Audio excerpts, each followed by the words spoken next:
नमस्कार दोस्तों, मैं कन्हैया लाल स्वागत करता हूं आपका इस YouTube channel study with KL sir में। दोस्तों, आज फिर आपके लिए लेकर आया हूं हिंदी शिक्षण का टेस्ट। दोस्तों, इस टेस्ट में 20 प्रश्न होंगे जो कि प्रतियोगी परीक्षा की दृष्टि यानी रीट की दृष्टि से, विशेषकर रीट की दृष्टि से बहुत ही महत्वपूर्ण होंगे। आपको बता देना चाहता हूं कि आपको पता होगा कि 25 अप्रैल को रीट परीक्षा आयोजित होगी और 11 जनवरी से लगाकर 8 फरवरी तक फॉर्म भरे जाएंगे।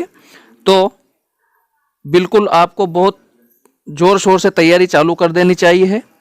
चलिए दोस्तों, वीडियो को शुरू करते हैं। उससे पहले आपसे निवेदन है कि अगर आप चैनल पर नए हैं तो बिल्कुल चैनल को सब्सक्राइब करके बेल आइकन प्रेस कर लीजिए ताकि आने वाली वीडियो की नोटिफिकेशन आपको जल्दी मिल सके। वीडियो के अंत में जरूर बताकर जाना कि आपके इस टेस्ट में कितने सही हुए। दोस्तों, इस टेस्ट में जो प्रश्न है वो आपको, जहां तक मैं मानता हूं, कहीं नहीं मिलेंगे, तो इन प्रश्नों को बिल्कुल देखिए। दोस्तों, पहला प्रश्न है प्रश्न 1। दोस्तों, पहला प्रश्न है, साहचर्य विधि का आविष्कार किसने किया? Froebel, Montessori, Herbart, miss Parkhurst. तो बताइए इस प्रश्न का सही उत्तर क्या है? दोस्तों, इस प्रश्न का सही उत्तर है विकल्प नंबर 2, मोंटेसरी। दोस्तों, साहचर्य विधि का आविष्कार मोंटेसरी ने किया था, मैडम मोंटेसरी ने। इस टेस्ट के अधिकांश प्रश्न ऐसे हैं जो आपको दूसरी जगह नहीं मिलेंगे। चलिए दोस्तों, दूसरा प्रश्न है प्रश्न नंबर 2। अध्यापक का सहमति में सिर हिलाना किस पुनर्बलन के अंतर्गत आता है? सकारात्मक शाब्दिक पुनर्बलन, सकारात्मक अशाब्दिक पुनर्बलन, नकारात्मक शाब्दिक पुनर्बलन और नकारात्मक अशाब्दिक पुनर्बलन। तो बताइए इस प्रश्न का सही उत्तर क्या है? दोस्तों, इस प्रश्न का सही उत्तर है विकल्प नंबर 2, सकारात्मक अशाब्दिक पुनर्बलन। यहां पर अपना सही हो जाता है। दोस्तों, बिल्कुल इसी प्रकार के प्रश्न अपने रीट परीक्षा में ओरिजिनल सिचुएशन में आएंगे। चलिए दोस्तों, तीसरा प्रश्न है प्रश्न नंबर 3। प्राथमिक स्तर पर कहानी रचना की सर्वाधिक उपयुक्त सामग्री है फ्लैश कार्ड, चित्रकथाएं, पाठ्य पुस्तक और प्रवचन। तो बताइए इस प्रश्न का सही उत्तर क्या है? दोस्तों, इस प्रश्न का सही उत्तर है विकल्प नंबर 2, चित्रकथाएं। दोस्तों, प्राथमिक स्तर पर कहानी रचना की सर्वाधिक उपयुक्त जो सामग्री है वो है चित्रकथाएं, जिससे कि बच्चों को अच्छी तरह से समझ में आता है। प्रश्न नंबर 4 है, प्राथमिक स्तर पर कविता शिक्षण की विधि है समीक्षा विधि, व्यास विधि, प्रश्नोत्तर विधि, अभिनय विधि। तो बताइए इस प्रश्न का सही उत्तर क्या है? दोस्तों, इस प्रश्न का सही उत्तर है विकल्प नंबर 4, अभिनय विधि। दोस्तों, प्राथमिक स्तर पर जो कविता शिक्षण की विधि होती है वो अभिनय विधि होती है। चलिए चलते हैं अगले प्रश्न की तरफ। दोस्तों, अगला प्रश्न है प्रश्न नंबर 5। प्राथमिक स्तर पर व्याकरण शिक्षा देने हेतु उपयुक्त पाठ रूप है व्यावहारिक व्याकरण पाठ, प्रासंगिक व्याकरण पाठ, पुस्तकीय व्याकरण पाठ और औपचारिक व्याकरण पाठ। तो बताइए इस प्रश्न का सही उत्तर क्या है? दोस्तों, इस प्रश्न का सही उत्तर है विकल्प नंबर 1, व्यावहारिक व्याकरण पाठ। दोस्तों, प्राथमिक स्तर पर जो व्याकरण शिक्षा देने का उपयुक्त पाठ रूप है वो व्यावहारिक है। व्यावहारिक रूप में अगर अपन बच्चे को कुछ भी सिखाएंगे तो उसको सीखने में आसानी होती है। चलिए अगला प्रश्न है प्रश्न नंबर 6। वस्तुनिष्ठ परीक्षा की विशेषताएं हैं वैधता, वस्तुनिष्ठता, विश्वसनीयता, उपयुक्त सभी। तो बताइए इस प्रश्न का सही उत्तर क्या है? दोस्तों, इस प्रश्न का सही उत्तर है विकल्प नंबर 4, उपयुक्त सभी। दोस्तों, वस्तुनिष्ठ परीक्षा की विशेषताएं सभी है, वैधता भी है, वस्तुनिष्ठता भी और विश्वसनीयता भी है। चलिए दोस्तों, अगला प्रश्न है प्रश्न नंबर 7। उच्च स्तर पर रचना शिक्षण का माध्यम है समवाय प्रणाली, विश्लेषण प्रणाली, अ ब दोनों, कोई नहीं। तो बताइए इस प्रश्न का सही उत्तर क्या है? दोस्तों, इस प्रश्न का सही उत्तर है विकल्प नंबर 3, अ व ब दोनों। दोस्तों, यहां पर उच्च स्तर पर रचना शिक्षण का माध्यम समवाय प्रणाली और विश्लेषण प्रणाली दोनों माध्यम से हो सकता है। तो यहां पर विकल्प नंबर 3 अपना सही हो जाता है। चलिए चलते हैं अगले प्रश्न की तरफ। दोस्तों, अगला प्रश्न है प्रश्न नंबर 8। शिक्षण विधियों की उपादेयता तथा सीमाओं का ज्ञान होता है मूल्यांकन द्वारा, शिक्षण द्वारा, शिक्षक द्वारा और उपयुक्त सभी। तो बताइए इस प्रश्न का सही उत्तर क्या है? दोस्तों, इस प्रश्न का सही उत्तर है विकल्प नंबर 1, मूल्यांकन द्वारा। दोस्तों, शिक्षण विधियों की उपादेयता, उपयोगिता तथा सीमाओं का ज्ञान मूल्यांकन द्वारा होता है कि अपनी शिक्षण विधियां कितनी सफल रही है, कितनी असफल रही है। चलिए चलते हैं अगले प्रश्न की तरफ। दोस्तों, अगला प्रश्न है प्रश्न नंबर 9। मूल्यांकन की गुणात्मक परीक्षाओं के अंतर्गत आते हैं रेटिंग स्केल, जांच सूची निरीक्षण, एनेक्डोटल, संचयी अभिलेख, उपयुक्त सभी। तो बताइए इस प्रश्न का सही उत्तर क्या है? दोस्तों इस प्रश्न का सही उत्तर है विकल्प नंबर 3, एनेक्डोटल संचयी अभिलेख। दोस्तों मूल्यांकन की गुणात्मक परीक्षाओं के अंतर्गत ये सभी आते हैं, रेटिंग स्केल भी आता है, जांच सूची निरीक्षण भी आता है और एनेक्डोटल संचयी अभिलेख भी आता है।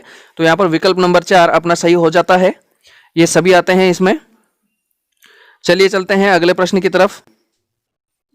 इस प्रश्न में प्रश्न नंबर 9 में अपने विकल्प नंबर 4 हो जाता है, उपयुक्त सभी सही। अगला प्रश्न है प्रश्न नंबर 10, बालक भाषा सीखता है सुनकर, देखकर, अनुकरण करके, उपरोक्त सभी। तो बताइए इस प्रश्न का सही उत्तर क्या है। दोस्तों जैसा कि आप जानते हो इस प्रश्न का सही उत्तर है विकल्प नंबर 4, उपरोक्त सभी। दोस्तों बालक भाषा सुनकर सीखता है, देखकर सीखता है और अनुकरण करके सीखता है, मतलब उपरोक्त सभी यहाँ पर सही है। चलिए चलते हैं अगले प्रश्न की तरफ। दोस्तों अगला प्रश्न है प्रश्न नंबर 11, विद्यालय में भाषा शिक्षण का प्रमुख उद्देश्य है बालकों को भाषा का मानक रूप सिखाना, मानक स्वरूप सिखाना, साहित्य व कला से परिचित कराना, जीविकोपार्जन करना, वर्तमान व भविष्य को सुखद बनाना। तो बताइए इस प्रश्न का सही उत्तर क्या है। दोस्तों इस प्रश्न का सही उत्तर है विकल्प नंबर 1, बालकों को भाषा का मानक स्वरूप सिखाना। विद्यालय में भाषा शिक्षण का प्रमुख उद्देश्य होता है मानक स्वरूप का ज्ञान देना, वो सिखाना।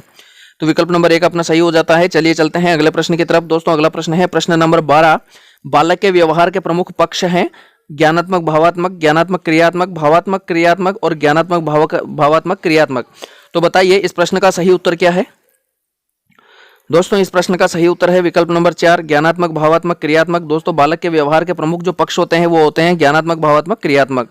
तो विकल्प नंबर 4 अपना सही हो जाता है। चलिए चलते हैं अगले प्रश्न की तरफ। दोस्तों अगला प्रश्न है प्रश्न नंबर 13, कक्षा में बालकों के मौन पाठन का प्रमुख उद्देश्य है कक्षा अनुशासन बनाए रखना, शीघ्रता से ज्ञानार्जन करना, अध्यापक को अन्य कार्य है तो अवसर का मिलना और अध्यापक कक्षा में विश्राम कर सके। तो बताइए इस प्रश्न का सही उत्तर क्या है। दोस्तों इस प्रश्न का सही उत्तर है विकल्प नंबर 2, शीघ्रता से ज्ञानार्जन करना। दोस्तों कक्षा में बालकों के मौन पाठन का प्रमुख उद्देश्य होता है शीघ्रता से ज्ञान अर्जन करना। दोस्तों मौन पाठन में जो पढ़ने की स्पीड होती है, पढ़ने की गति होती है वो बहुत ज्यादा होती है, सस्वर वाचन की अपेक्षा ज्यादा होती है। तो यहाँ पर मौन पाठन का उद्देश्य होता है शीघ्रता से ज्ञानार्जन करना। चलिए चलते हैं अगले प्रश्न की तरफ। दोस्तों अगला प्रश्न है प्रश्न नंबर 14। प्रश्न नंबर 14 है, प्राय देखने में आता है कि आधुनिक पीढ़ी के छात्रों के लेख में दिन प्रतिदिन गिरावट आ रही है। इसका प्रमुख कारण है कि बालकों में सुपाठ्य लेखन के गुणों की ओर ध्यान नहीं दिया जाता है। आजकल नवीन पीढ़ी के लिखने के साधन अनुपयुक्त हो गए हैं। आजकल छात्रों को सुलेख का अभ्यास नहीं कराया जाता है और अब बालकों के पास सुलेख के लिए समय नहीं है। तो बताइए इस प्रश्न का सही उत्तर क्या है। दोस्तों इस प्रश्न का सही उत्तर है विकल्प नंबर 3, आजकल बालकों को सुलेख का अभ्यास नहीं कराया जाता है। इस वजह यह है कारण जिससे कि बालकों के लेख में दिन प्रतिदिन गिरावट आती जा रही है। चलिए चलते हैं अगले प्रश्न की तरफ। दोस्तों अगला प्रश्न है प्रश्न नंबर 15, गृह कार्य का सबसे बड़ा लाभ है आत्मविश्वास आना, विषय वस्तु को आत्मसात करना, छात्रों में स्वाध्याय की आदत का विकास और इनमें से कोई नहीं। तो बताइए इस प्रश्न का सही उत्तर क्या है।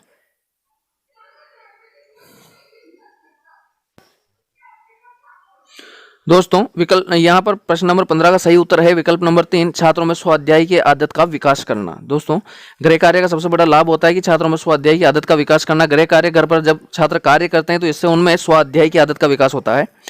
अगला प्रश्न है प्रश्न नंबर 16, रूपरेखा शिक्षण पद्धति संबंधित है कहानी शिक्षण से, रचना शिक्षण से, नाटक शिक्षण से, काव्य शिक्षण से। तो बताइए इस प्रश्न का सही उत्तर क्या है। दोस्तों इस प्रश्न का सही उत्तर है विकल्प नंबर 2, रचना शिक्षण से।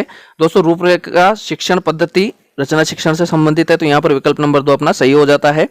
चलिए चलते हैं अगले प्रश्न की तरफ। दोस्तों अगला प्रश्न है प्रश्न नंबर 17, वह प्रणाली जिसमें छात्र और अध्यापकों दोनों का योग रहता है वह प्रणाली है रंगमंच अभिनय विधि, समवाय प्रणाली, कक्षा अभिनय विधि और आदर्श अभिनय विधि। तो बताइए इस प्रश्न का सही उत्तर क्या है।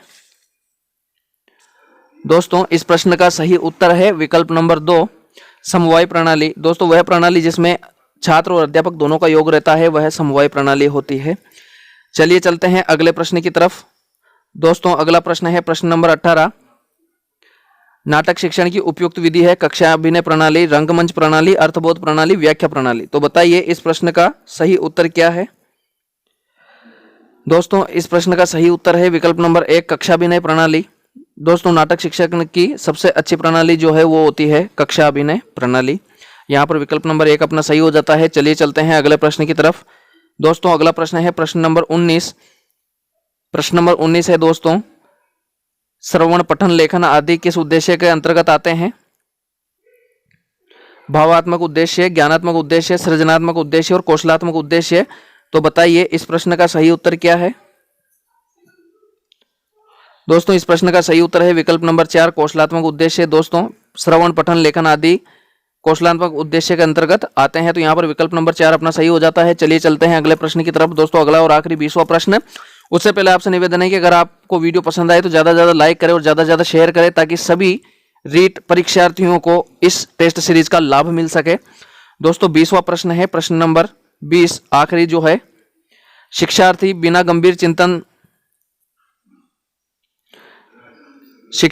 गंभीर चिंतन तथा तर्कसंगत बोध के ही किस विधि में रटने को विवश होता है। समवाय विधि, सूत्र विधि, अभिक्रमिक अनुदेशन और व्याकरण अनुवाद विधि। तो बताइए इस प्रश्न का सही उत्तर क्या है।